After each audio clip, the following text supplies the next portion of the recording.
बिस्मिल्लाहिर्रहमानिर्रहीम। अस्सलाम वालेकुम। आज हम ऑब्जेक्ट ओरिएंटेड प्रोग्रामिंग का जो बेसिक है दैट इज़ अ क्लास उसको डिस्कस करेंगे। फिर देखेंगे कि क्लास के हम ऑब्जेक्ट कैसे क्रिएट करते हैं, ऑब्जेक्ट्स के ऊपर डिफरेंट जो मेंबर फंक्शंस हैं वो कैसे कॉल करते हैं।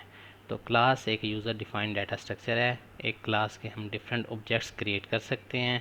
अब जो भी ऑब्जेक्ट क्रिएट करते हैं उसके ऊपर जितने क्लास के पब्लिक मेंबर फंक्शंस होते हैं उसको हम आउटसाइड द क्लास कॉल कर सकते हैं।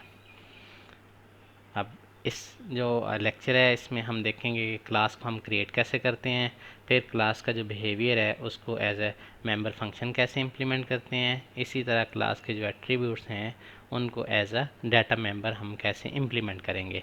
इसके बाद मेन में हम इसका एक ऑब्जेक्ट क्रिएट करेंगे और उसके बाद ऑब्जेक्ट के ऊपर डिफरेंट जो टास्क हैं उनको परफॉर्म करने के लिए उन मेंबर फंक्शंस को कॉल करेंगे। फिर एक और चीज़ आज के लेक्चर के अंदर हम देखेंगे कि क्लास के अंदर जो डिफरेंट मेंबर फंक्शंस हैं जिनके अंदर हम पैरामीटर्स पास करते हैं और एक ऐसे मेंबर फंक्शंस होते हैं जिसके अंदर हम कोई पैरामीटर पास नहीं करते। इन दोनों के अंदर क्या डिफरेंस है। तो हम कहते हैं आज हम एक प्रोग्राम लिखने जा रहे हैं जिसके अंदर हम ऑब्जेक्ट ओरिएंटेड प्रोग्रामिंग का जो बेसिक्स कंसेप्ट है उसको डिस्कस करेंगे। हमारा जो प्रोग्राम है इसके अंदर हमारे पास हम एक क्लास लिखेंगे। क्लास में डाटा मेंबर्स होंगे और मेंबर फंक्शन होंगे। इसके बाद क्लास का जो ऑब्जेक्ट है वो मेन के अंदर क्रिएट करेंगे और उसके ऊपर मेंबर फंक्शंस को कॉल करेंगे। अब जो भी हम प्रोग्राम लिखेंगे इसके अंदर सबसे पहले जो फर्स्ट के ऊपर टॉप पे हम एक क्लास डिफ़ाइन करेंगे। उसके बाद जब हम क्लास डिफ़ाइन कर लेंगे उसके बाद मेन के अंदर उसका एक ऑब्जेक्ट क्रिएट करके उसके ऊपर मेंबर फंक्शन को कॉल करेंगे और उसके बाद इसकी आउटपुट हम देखेंगे। हम एक एग्जांपल करेंगे। एग्जांपल्स के अंदर जो क्लास होगी उसका नेम ग्रेड बुक होगा। मेन के अंदर हम ग्रेड बुक का एक ऑब्जेक्ट क्रिएट करेंगे। अब जो क्लास होगी ग्रेड बुक उसका एक डिस्प्ले मैसेज मेंबर फंक्शन होगा, उसको हम कॉल करेंगे। वो हमें एक स्क्रीन के ऊपर मैसेज देगा ग्रेड बुक के बारे में कि वेलकम मैसेज होगा, वो हम मैसेज प्रिंट करेंगे। अब इस एग्जांपल की तरफ आते हैं तो टॉप के ऊपर अगर हम देखें तो एक हेडर फाइल इंक्लूड हुई हुई है that is a IO stream. इसको हम पहले भी डिस्कस कर चुके हैं। आईओ स्ट्रीम फाइल के अंदर हमारे पास जो सी एन है और सी आउट है इसकी फंक्शनैलिटी होती है कि हम सी एन और सी आउट का जो टास्क है वो परफॉर्म कर सकें। इसके बाद जो सी एन है और सी आउट हैं जो मेन के अंदर हम यूज़ करेंगे वो किस नेम स्पेस को बिलोंग करते हैं, वो बिलोंग करते हैं स्टैंडर्ड नेम प्लेस को। इसी तरह हम जब क्लास डिफ़ाइन करते हैं तो क्लास जो स्टार्ट होती है with the keyword that is called a class. जितने भी कीवर्ड्स होते हैं उनको स्मॉल लेटर्स के अंदर लिखा जाता है। इसके बाद क्लास का नेम है, name of the class is a grade book. अब यहाँ पे हम देख सकते हैं कि जो फर्स्ट लेटर है इसको कैपिटल लिखा गया है। तो क्लास का जो रिकमेंडेड नोटेशन ये है कि क्लास का जो ही हम नाम लिखें तो उसका फर्स्ट जो लेटर है उसको कैपिटल कर लें ताकि हमारे जो बाकी वेरिएबल्स हैं उनसे इसका फ़र्क जो है वाज़ेह हो, ताकि हमारी रीडेबिलिटी इम्प्रूव हो सके। फिर क्लास के अंदर हम इस क्लास के अंदर जो ग्रेड बुक है अभी तक एक ही फंक्शन हम डिक्लेयर करेंगे, उसका नाम है that is a display message. Display message जो है कोई चीज़ रिटर्न नहीं करता, इसलिए इसकी रिटर्न टाइप वाइड है। ऐसा फंक्शन जो किसी भी वैल्यूज़ को या किसी डाटा मेंबर को चेंज नहीं करे, ऐसे फंक्शन को हम कांस्टेंट फंक्शन रखते हैं ताकि अगर हम गलती से इसके अंदर किसी वैल्यू को चेंज करना चाहें तो इस चेंज को रोकने के लिए इस फंक्शन को कांस्टेंट बना देते हैं। कांस्टेंट बनाने से ये होगा अगर इसके जो बॉडी है इसमें किसी भी डाटा मेंबर की वैल्यू को हम चेंज करने की कोशिश करेंगे तो कंपाइलर यहाँ पे हमें एक एरर दे देगा। अब अभी तक हमने देखा कि क्लास अगर हमने डिक्लेयर करनी है तो उसके शुरू के अंदर क्लास एक कीवर्ड है, इसके बाद क्लास का नेम है, फिर in the body of the class first हमने एक्सेस स्पेसिफायर बताया दैट इज़ अ पब्लिक। अब पब्लिक से ये मुराद है कि ये जो भी फंक्शन होगा जब हम ऑब्जेक्ट क्रिएट करेंगे तो उसके ऊपर इस फंक्शन को कॉल कर सकते हैं। पब्लिक बनाने का पर्पज़ ये है कि आउटसाइड द क्लास हम इस मेंबर फंक्शन को कॉल कर सकते हैं। अब इसके अंदर एक ही मैसेज है जो कि स्क्रीन के ऊपर हमें नज़र आएगा, welcome to the grade book.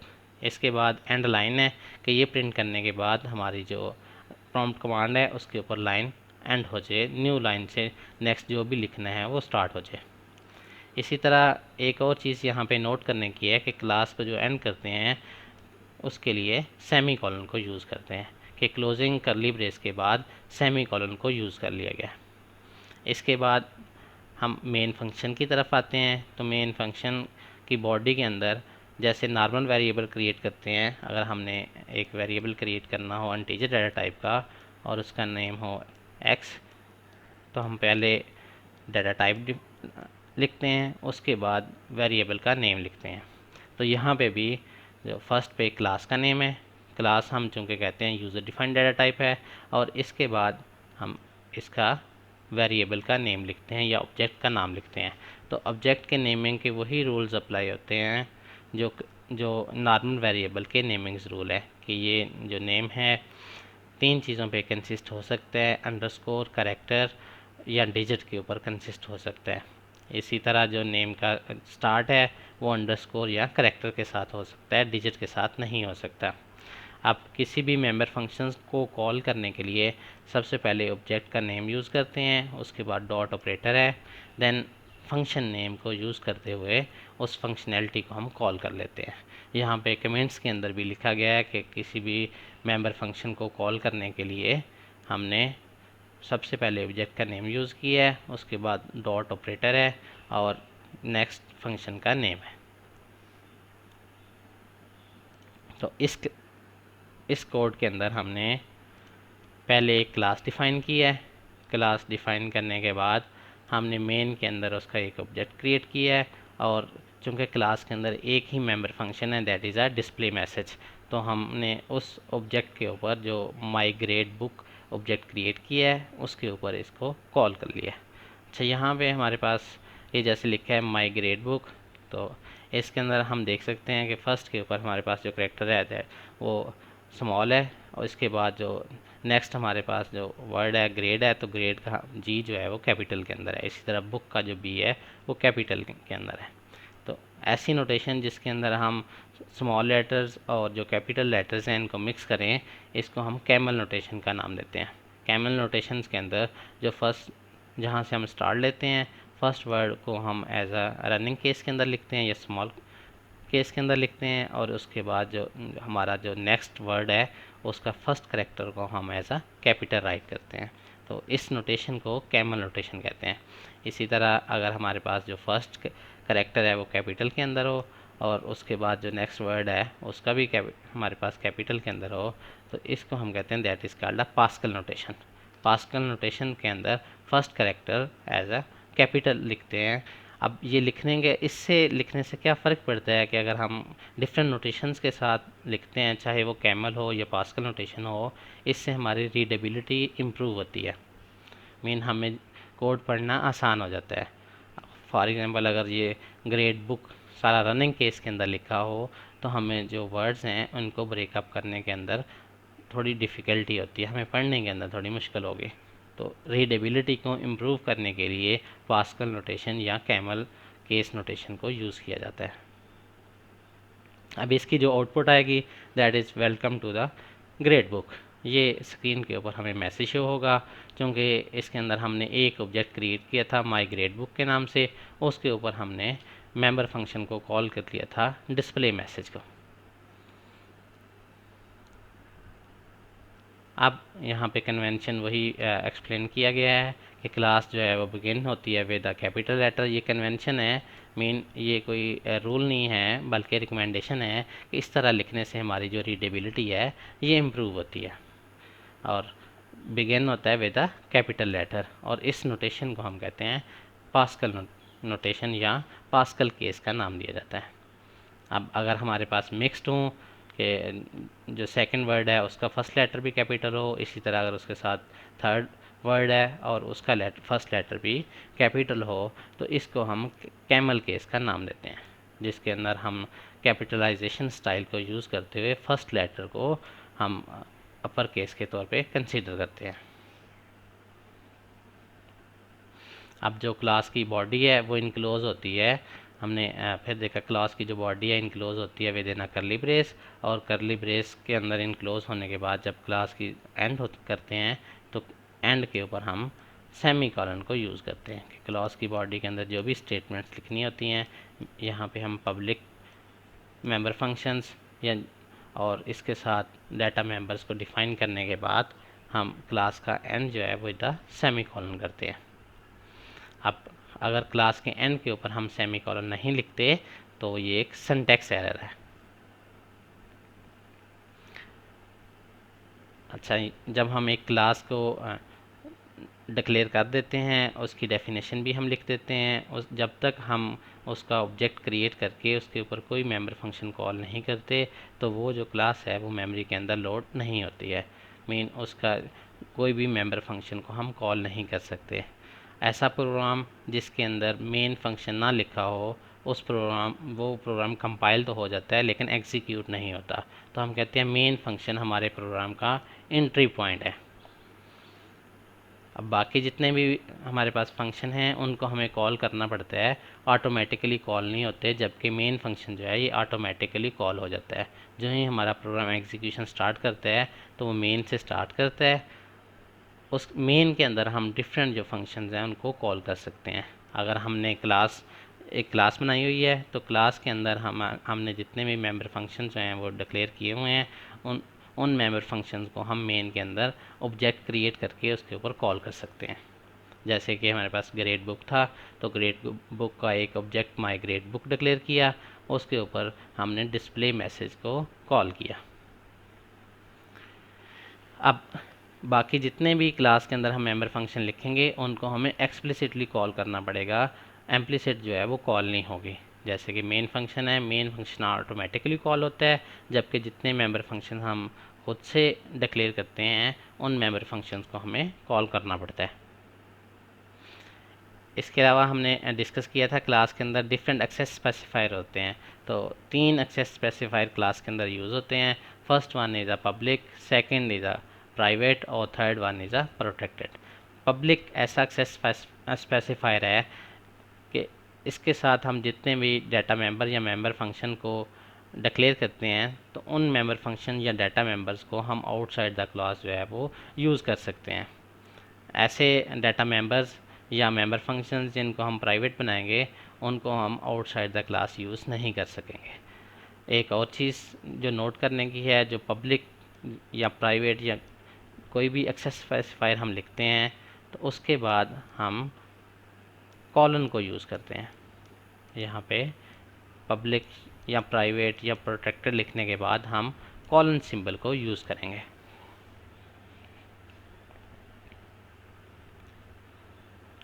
अच्छा, जो भी हम फंक्शन डिफाइन करते हैं, हर एक जो फंक्शन है वो या तो कोई वैल्यू रिटर्न करेगा या नहीं करेगा। अगर फंक्शन कोई रिटर्न वैल्यू नहीं करता तो उसकी रिटर्न टाइप को हम वाइड लिखते हैं। जहाँ पे वाइड लिखा होगा हम कहते हैं ये वाला फंक्शन जो है वो किसी भी वैल्यू को रिटर्न नहीं कर रहा। तो फंक्शन को लिखने के लिए सबसे पहले हम फंक्शन की रिटर्न टाइप लिखते हैं, देन फंक्शन नेम हमारे पास आता है, फिर फंक्शन नेम लिखने के बाद हमारे पास पैरेंथेसिस आते हैं। पैरेंथेसिस के अंदर अगर हमने इसको कोई पैरामीटर पास करना हो तो फंक्शन को डिफ़ाइन करते हुए हम यहाँ पे उसकी डाटा टाइप बताते हैं और इसका नेम बताते हैं कि इस कौन सी वैल्यू हमने पास करनी है और उसकी डाटा टाइप कौन सी होगी। तो सबसे पहले रिटर्न टाइप लिखते हैं। रिटर्न टाइप हमारा जो फंक्शन था डिस्प्ले मैसेज, उसकी रिटर्न टाइप वाइड है, तो वाइड मीन्स कि ये हमें कोई चीज़ रिटर्न नहीं करेगा। तो हमने ये भी देख लिया कि रिटर्न टाइप क्या चीज़ होती है, कि जो ही हमारा फंक्शन एग्जीक्यूट होता है अपनी एग्जीक्यूशन कंप्लीट करने के बाद या अपना टास्क कंप्लीट करने के बाद हमें कोई ना कोई वैल्यू रिटर्न करता है। अगर वैल्यू रिटर्न करता है तो डाटा टाइप के अंदर हम उस वैल्यू को लिखते हैं, अगर कोई वैल्यू रिटर्न नहीं करता तो रिटर्न टाइप को हम वाइड लिख देते हैं। इसी तरह हमारा जो फंक्शन डिस्प्ले मैसेज था, ये फंक्शन का नेम है, और ये वाला फंक्शन जो है कोई चीज़ रिटर्न नहीं करता। तो जब मेन को कोई चीज़ रिटर्न नहीं कर रहा हो तो हम कहते हैं इसकी रिटर्न टाइप इज़ अ। अब यहाँ पे आप देख सकते हैं कि जो डिस्प्ले मैसेज है इसके अंदर कैमल केस नोटेशन को यूज़ किया गया है। कि फर्स्ट लेटर हमने रनिंग केस के अंदर लिखा है, जो सेकंड हमारे पास वर्ड है इसका फर्स्ट जो करेक्टर है इसको कैपिटल कर दिया गया है। तो जिसके अंदर हम स्मॉल और कैपिटल लेटर्स को मिक्स करते हैं, इस नोटेशन को कैमल के स्टाइल का नाम दिया जाता है। पैरेंथेसिस के अंदर हम कोई ना कोई पैरामीटर पास करते हैं। अगर कोई पैरामीटर पास नहीं करते तो इन पैरेंथेसिस को हम खाली छोड़ देते हैं, यहाँ पे कोई भी चीज़ नहीं लिखते। एम्प्टी पैरेंथेसिस जो हैं ये इंडिकेट करती हैं कि फंक्शन को कोई एडिशनल इन्फॉर्मेशन नहीं चाहिए अपने टास्क को परफॉर्म करने के लिए। अगर उसको कोई इन्फॉर्मेशन चाहिए हो तो वो पैरामीटर्स की सूरत में हम उसको पास कर देते हैं। अब जब पैरामीटर्स को लिखते हैं तो फर्स्ट पे डाटा टाइप आएगी, देन उसका जो वेरिएबल होगा उसका नेम आएगा। अच्छा, ये जो फंक्शन को हम लिखते हैं पहले रिटर्न टाइप, उसके बाद फंक्शन का नेम, देन पैरेंथेसिस, तो इसको नाम दिया जाता है फंक्शन का हेडर या सिग्नेचर का भी नाम दिया जाता है। और हर एक फंक्शन की हम बॉडी लिखते हैं तो बॉडी जो है वो करली ब्रेसेस के अंदर इनक्लोज करते हैं कि एक ओपनिंग करली ब्रेस होगी और दूसरी क्लोजिंग करली ब्रेस होगी।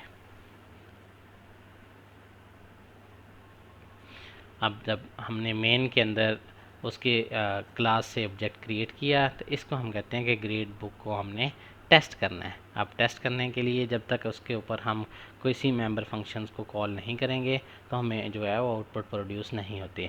तो टेस्ट करने के लिए सबसे पहले हमें उस क्लास का एक ऑब्जेक्ट क्रिएट करना पड़ेगा। तो ग्रेड बुक का हमने एक ऑब्जेक्ट क्रिएट किया था माई ग्रेड बुक, उसके ऊपर मेंबर फंक्शन को डिस्प्ले मैसेज को कॉल किया था।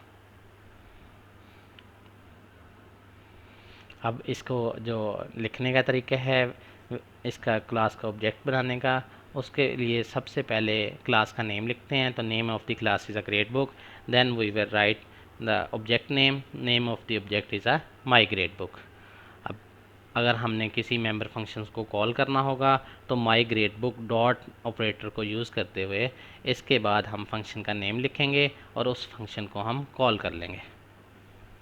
अब अगर हमने अपने प्रोग्राम के अंदर ग्रेड बुक लिखा है क्लास के नेम के तौर पे और उससे हमने एक ऑब्जेक्ट क्रिएट किया है माई ग्रेड बुक, तो हमें मेन से पहले ग्रेड बुक जो क्लास है इसकी डेफिनेशन बतानी पड़ेगी कि ग्रेड बुक एक क्लास है और इससे हम ऑब्जेक्ट्स को क्रिएट करना चाह रहे हैं।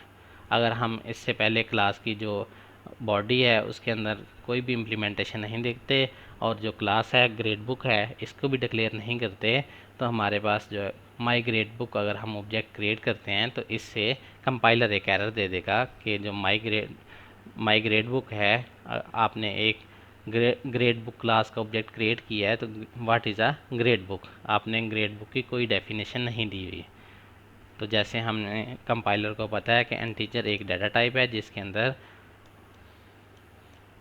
विदाउट डेसिमल पॉइंट वैल्यूज़ को स्टोर करना है, इसी तरह अगर हमने कोई ऑब्जेक्ट क्रिएट करना हो तो हमें उससे पहले बताना पड़ेगा कि ये जो ऑब्जेक्ट है ये किस क्लास को बिलोंग करता है, तो क्लास की पूरी डेफिनेशन हमें लिखनी पड़ेगी।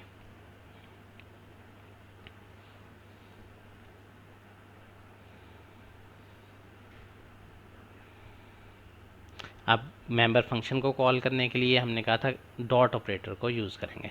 जैसे कि हमारे पास माई ग्रेड बुक था तो माई ग्रेड बुक के ऊपर डिस्प्ले मैसेज के फंक्शन को कॉल करने के लिए हमने डॉट ऑपरेटर को यूज़ करते हुए अगर हम कहें कि माई ग्रेड बुक है इस पे हमने मेंबर फंक्शन को कॉल करना था, तो उस मेंबर फंक्शन को कॉल करने के लिए हमने डॉट को ऑपरेटर यूज़ किया और उसके बाद फंक्शन के नेम को यूज़ किया। Name of the function is a display message और इसके बाद हमने पैरेंथेसिस को राइट करते हैं ताकि हम बता सकें कि ये हमारे पास फंक्शन है। फंक्शन और वेरिएबल्स के अंदर हमें फ़र्क ऐसे पता चलता है कि फंक्शन के एंड के ऊपर दो पैरेंथेसिस होते हैं, ओपनिंग और क्लोजिंग। अब जब हम इसको कॉल करते हैं डॉट ऑपरेटर के साथ तो वो वाला जो फंक्शन है वो कॉल होता है और जो भी उसके बॉडी के अंदर फंक्शनैलिटी लिखी होती है वो एग्जीक्यूट हो जाती है। अब क्लास को रिप्रेजेंट करने के लिए एक और नोटेशन है जिसको हम कहते हैं यूएमएल नोटेशन है। अब यूएमएल नोटेशन के अंदर अगर किसी क्लास को डिस्क्राइब करना हो तो इसके हम कहते हैं 3 पार्ट्स होते हैं। फर्स्ट पार्ट के अंदर हम क्लास का नेम लिखते हैं, सेकंड पार्ट के अंदर इसके जितने भी डाटा मेंबर्स हैं वो हम लिखते हैं, और थर्ड के अंदर हम मेंबर फंक्शंस को राइट करते हैं। टॉप जो कंपार्टमेंट है वो उसके अंदर क्लास का नेम आता है, उसको हम बोल्ड फेस के अंदर लिखते हैं, मेन बोल्ड के अंदर क्लास का नेम लिखा जाता है। सेकंड जो कंपार्टमेंट है इसके अंदर हम इसके जो डाटा मेंबर्स हैं या जिनको हम एट्रीब्यूट्स कहते हैं इनको हम लिखते हैं, और इसके इसी तरह हमारे पास जो है वो थर्ड है कंपार्टमेंट, इसके अंदर हम इसके मेंबर फंक्शन को लिखते हैं। अब जो हमारे पास इसको लिखने का तरीका ये है कि जितने भी प्राइवेट डाटा मेंबर्स होंगे या हमारे पास मेंबर फंक्शन होंगे उसको हम माइनस के साथ रिप्रेजेंट करेंगे, और जो हमारे पास पब्लिक मेथड्स हैं या अगर हमने कोई पब्लिक डाटा मेंबर डिफ़ाइन किया है तो उसको हम प्लस के साथ रिप्रेजेंट करेंगे। तो UML नोटेशन के अंदर हम टॉप के ऊपर क्लास का नेम लिखते हैं, फिर इसके बाद हम इसके जितने डाटा मेंबर्स हैं वो राइट करेंगे और देन इसके मेंबर फंक्शंस को लिख देंगे। अब चूँकि हमारी जो क्लास थी ग्रेड बुक उसके अंदर हमने कोई भी डाटा मेंबर अभी तक डिक्लेयर नहीं किया, तो ये हमारा जो सेकंड कंपार्टमेंट है ये एम्प्टी रहेगा। इसी तरह थर्ड के अंदर हम एक लिख देंगे that is called a display message. Display message function को हम थर्ड कंपार्टमेंट के लिख देंगे, और जो टॉप वन है इसके अंदर क्लास का नेम ग्रेड बुक को इन अ बोल्ड लिख देंगे हम। अब ये आपको नज़र आ रहा होगा कि टॉप के ऊपर ग्रेड बुक लिखा हुआ है, that is a name of the class. Second compartment empty है, इसके अंदर कोई चीज़ राइट नहीं हुई क्योंकि हमारी जो ग्रेड बुक क्लास है इसके अंदर अभी तक हमने कोई भी डाटा मेंबर नहीं लिखा। इसी तरह जो थर्ड कंपार्टमेंट है इसके अंदर हमने डिस्प्ले मैसेज फंक्शन है एक इसको डिफ़ाइन किया हुआ है, इसलिए यहाँ पे प्लस का मतलब ये है कि इसका जो एक्सेस स्पेसिफायर है दैट इज़ अ पब्लिक। अब जब हम मेंबर फंक्शन लिखते हैं क्लास के अंदर या जनरल हम किसी भी फंक्शन को हम जब डिफ़ाइन करते हैं तो उसमें ये होता है कि पैरेंथेसिस के अंदर या तो होता है हम कोई वैल्यू पास नहीं करते या हम यहाँ पे कोई एक वैल्यू पास कर देते हैं या मल्टीपल वैल्यूज़ को राइट कर देते हैं। तो फंक्शन को डिक्लेयर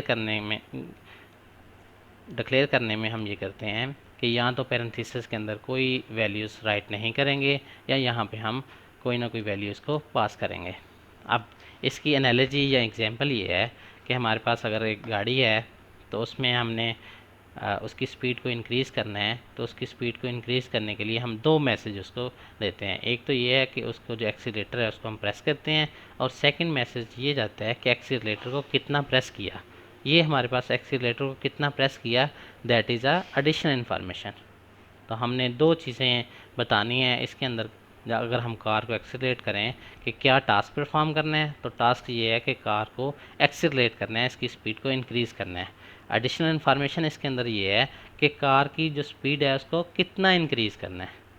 अब ये जो एडिशनल इन्फॉर्मेशन है हमें हेल्प करती है ताकि हम अपने जो टास्क है उसको अच्छे तरीके से परफॉर्म कर सकें।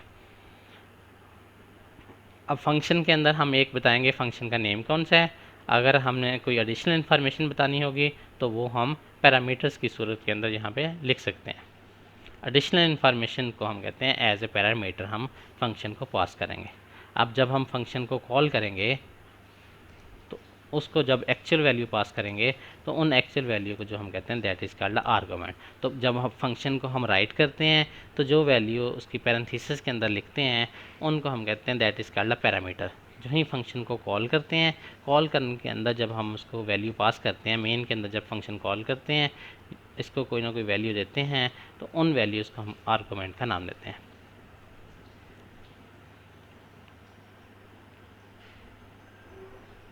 अब हमने जो क्लास लिखी थी, क्लास के अंदर ग्रेड बुक के अंदर एक हमारे पास मेंबर फंक्शन था that is a display message. Display message को हम कोई चीज़ एज अ पैरामीटर नहीं पास कर रहे थे।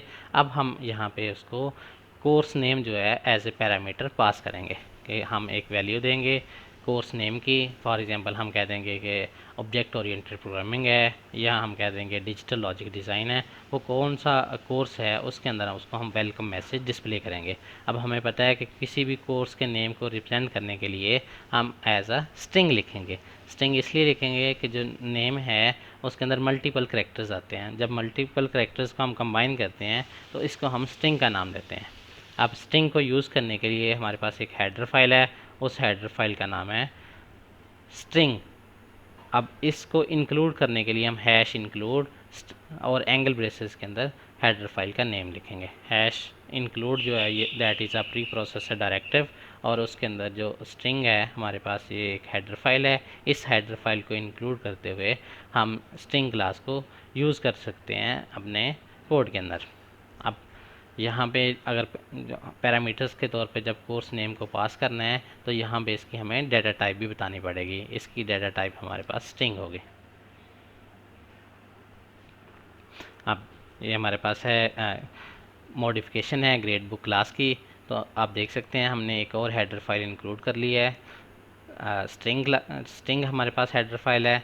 इस हेडर फाइल को इंक्लूड करने के बाद हमने डिस्प्ले मैसेज को एक पैरामीटर पास किया है with the name course name के तौर पे, और इसकी जो डाटा टाइप है दैट इज़ अ स्ट्रिंग। और जब हम इसको डिस्प्ले करेंगे तो उसके अंदर पहले हम सिर्फ मैसेज दे रहे थे जिसके अंदर कोई भी जो वैल्यू है वो डिस्प्ले नहीं कर रहे थे, बल्कि एक जो स्ट्रिंग थी constant string as a message display कर रहे थे। अब यहाँ पे इसके साथ हमने अपेंड कर दिया है कोर्स का नेम। अब स्क्रीन के ऊपर जब हमें डिस्प्ले मैसेज को हम कॉल करेंगे तो स्क्रीन के ऊपर लिखा आएगा welcome to the grade book for, और उसके बाद कोर्स का नेम आ जाएगा। अब पहले वाला कोड और उसके अंदर ये डिफरेंस है कि यहाँ पे हमने डिस्प्ले मैसेज को एक पैरामीटर पास कर दिया है, और उसका जो डाटा टाइप है उसकी स्ट्रिंग है, और उसका नेम कोर्स नेम के तौर पे है, और विद इन अ क्लास इसको हमने यूज़ करते हुए कोर्स नेम को स्क्रीन के ऊपर कोर्स का नेम प्रिंट कर दिया है।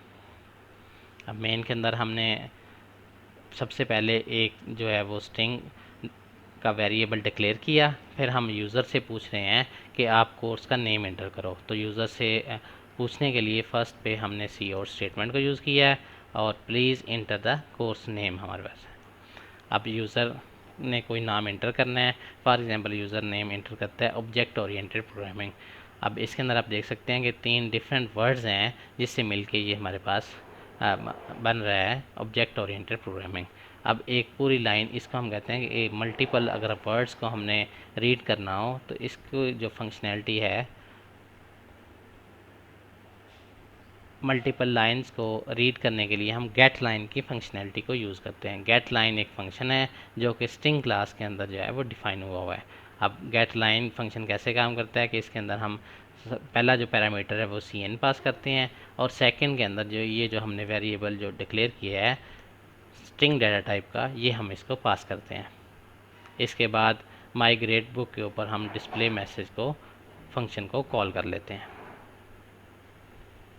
जब हम कॉल करते हैं तो हमें चूँकि एक वैल्यू पास करनी होगी, तो उस वैल्यू को पास करने के लिए ये जो हमने यूज़र से भी पूछा था कि कोर्स का नेम आप इंटर करो, तो वो वाला कोर्स का नेम इसको पास करते हैं। अब स्क्रीन के ऊपर हमें वेलकम मैसेज आएगा, और उसके अंदर जो हमें नेम डिस्प्ले होगा वही कोर्स का नेम डिस्प्ले होगा जो हमने यूज़र से पूछा है। अब फॉर एग्जांपल हमारे पास है आउटपुट है, तो यूज़र को एक मैसेज आ रहा है please enter the course name. User enter करते हैं CS101 introduction to C++ programming. अब यूज़र को जो मैसेज नज़र आ रहा है that is a welcome to grade book for CS101 introduction to C++ programming.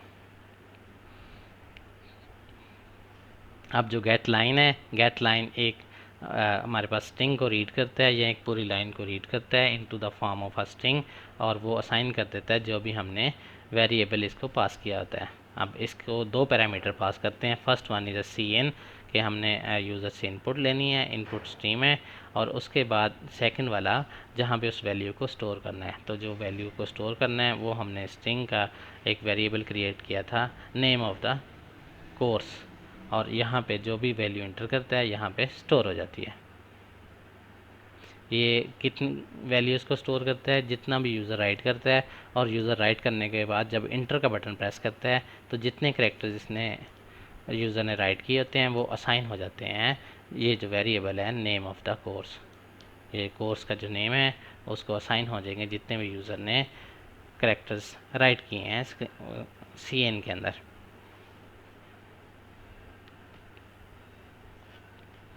अच्छा, अगर हम एंटर का बटन प्रेस करते हैं तो ये करता है गेट लाइन, ये करता है कि उसको स्किप कर देता है। अब ये गेट लाइन कहाँ पे डिफाइंड है, तो गेट लाइन डिफाइंड है स्ट्रिंग हेडर फाइल के अंदर।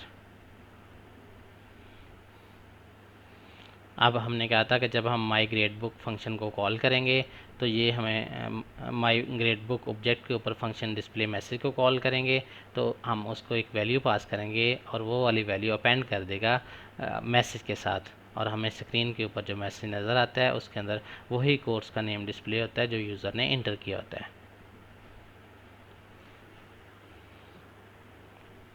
ये जो पैरेंथेसिस के अंदर हम ये कहते हैं, जो वैल्यू हम पास करते हैं, या सबसे पहले इसकी हम डाटा टाइप बताते हैं, फिर उसका नेम बताते हैं, इसको हम कहते हैं पैरामीटर लिस्ट। अब ये हो सकता है कि एक पैरामीटर पास करें या मल्टीपल पैरामीटर्स पास कर सकते हैं। तो इसकी जो वैल्यू होती है पैरामीटर की, ये हो सकती है 0 और मोर हमारे पास हो सकती है। हो सकता है हम कोई पैरामीटर पास नहीं करें, या हो सकता है हम 1 करें, 2 करें, 3 करें, तो इसकी जो वैल्यू है वो 0 और मोर हमारे पास हो सकती है। अब एक और चीज़ का ख्याल रखना होता है कि अगर जिस तरह हमने यहाँ पे पैरामीटर्स जिस ऑर्डर के अंदर लिखे होते हैं, जब फंक्शन को कॉल करते हैं तो हमें उतने ही पैरामीटर्स जो हैं वो पास करने होते हैं। अगर हमने यहाँ पे फॉर एग्जांपल 2 पैरामीटर्स लिखे हैं कि फ़ंक्शन 2 पैरामीटर्स लेगा, जो ही फंक्शन को हम कॉल करते हैं तो उसके अंदर भी हमें 2 आर्गूमेंट जो हैं वो उसको पास करने पड़ते हैं। फिर इसी तरह हम ये कहते हैं जिस ऑर्डर के अंदर हमने फंक्शन को जब डिक्लेयर किया हुआ है, तो पैरामीटर लिस्ट के अंदर जिस ऑर्डर्स के अंदर पैरामीटर्स लिखे हुए हैं उसी ऑर्डर के अंदर जब हम फंक्शन को कॉल करते हैं तो उसी ऑर्डर के अंदर हम यहाँ पे उन पैरामीटर जो आर्गूमेंट्स हैं उनको राइट करते हैं। मीन इनकी जो डाटा टाइप है वो मैच करनी चाहिए। तो 2 चीज़ें मैच करनी चाहिए कि कितने टोटल नंबर ऑफ़ पैरामीटर्स हैं, उससे नंबर ऑफ़ जो आर्गूमेंट्स हैं वो मैच करने चाहिए। सेकंड, उनकी जो डाटा टाइप है वो भी मैच करनी चाहिए। हर पैरामीटर को लिखने से पहले हम उसका आइडेंटिफायर या डाटा टाइप लिखते हैं कि डाटा टाइप हमारे पास जो है वो इसकी कौन सी है, और उसके बाद उसका जो नेम है वो हमारे पास क्या होगा। जैसे पीछे हमने देखा था कि कोर्स का नेम हमारे पास एक उसका आइडेंटिफायर है और स्ट्रिंग जो उसकी डाटा टाइप थी। हर एक जो पैरामीटर्स के बाद हमको अगर हमने सेपरेट करना है तो उसके लिए कॉमा का यूज़ करते हैं। तो ये हम कह चुके हैं कि नंबर और ऑर्डरिंग और आर्गूमेंट जो है वो मैच करनी चाहिए। जब हम फंक्शन को कॉल करते हैं तो उससे मैच करनी चाहिए। अब जो यूएमएल नोटेशन है ये इंडिपेंडेंट है किसी भी प्रोग्रामिंग लैंग्वेज से, कि अगर हमारे पास सी है, C++ है, जावा है, डिफरेंट प्रोग्रामिंग लैंग्वेजेस हैं, उसके अंदर हम जो यूएमएल नोटेशन के अंदर क्लास को रिप्रेजेंट करते हैं तो हमारे पास जो है ये एक यूनिवर्सल मेथड है जिसके थ्रू हम क्लासेस को या अपने प्रोग्राम के अंदर जितनी भी हमने चीज़ें लिखी हैं उनको रिप्रेजेंट कर सकें। तो ये जो UML है ये सिर्फ C++ के साथ बाउंड नहीं है, बल्कि जितनी भी प्रोग्रामिंग लैंग्वेज है उसके अंदर अगर हम क्लासेस लिखते हैं तो उसको हम रिप्रेजेंट कर सकते हैं into the form of a UML।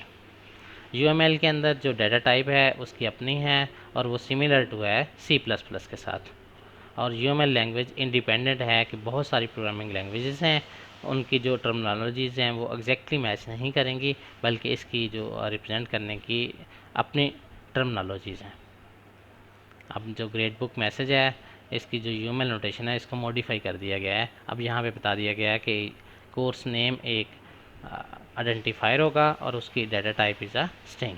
अब यहाँ पे देखें नोटेशन के अंदर रिप्रेजेंट करने का तरीका डिफरेंट है।